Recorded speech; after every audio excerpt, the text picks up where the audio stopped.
vous remercie. Je m'appelle Mam Gordjouf, je suis magistrat, secrétaire général du ministère de la Femme, de la Famille et de la Protection des enfants.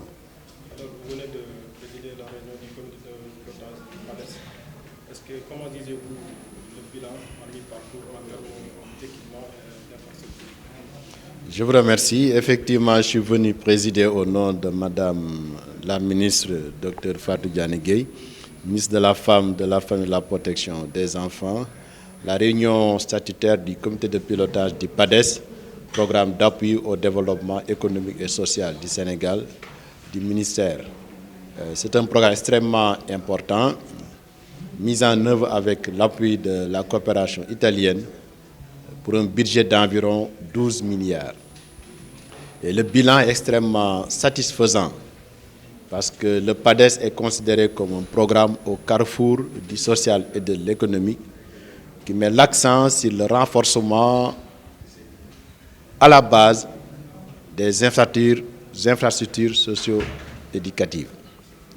Et à titre d'illustration, dans la programmation, il était prévu la construction de 47 infrastructures constituées de centres d'éveil communautaires, d'écoles élémentaires, de postes de santé et de maisons de la femme au niveau de 26 communes dans les 3 régions d'intervention du PADES, à savoir Dakar, Kaolack et Sédhiou.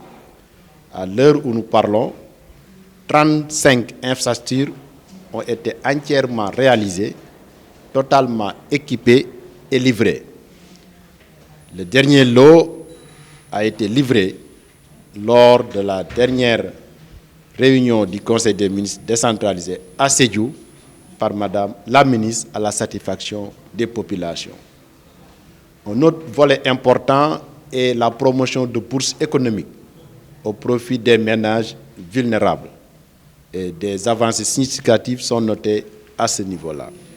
Et donc, c'est à la satisfaction globale, au-delà de Madame la ministre, que tous les membres du comité de pilotage, constitués des ministères sectoriels, des élus territoriaux des 26 communes, de la société civile et des partenaires, que nous avons véritablement noté toute notre fierté à l'endroit du programme PADES.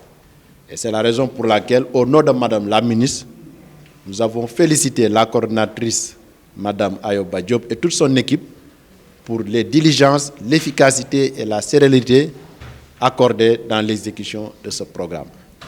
Et bien évidemment, le programme tire à sa fin, parce que c'est un programme de 3 ans, et à la lumière des résultats conséquents enregistrés et de sa pertinence par rapport à la mise en œuvre des politiques publiques déclinées dans le plan Sénégal émergent, notamment pour renforcer l'accès des populations de base aux services sociaux, surtout au niveau des territoires de l'intérieur, nous avons fortement recommandé la reconduction, voire l'élargissement du programme PADES et son passage progressivement à l'échelle. Et dans cette perspective, Madame la ministre a invité le comité de pilotage à mener une étude de capitalisation des résultats du PADES et les diffuser largement sur toutes les bonnes pratiques enregistrées. Également, nous avons invité la coopération italienne, tout en leur manifestant toute la satisfaction du gouvernement et en leur demandant de transmettre nos remerciements au peuple et au gouvernement italien. Nous avons demandé à la coopération d'étudier avec le PADES et le ministère les voies et moyens de poursuivre le programme à la lumière des orientations gouvernementales et des recommandations du comité de pilotage. Et de réjouissons de constater que la coopération est dans de bonnes dispositions.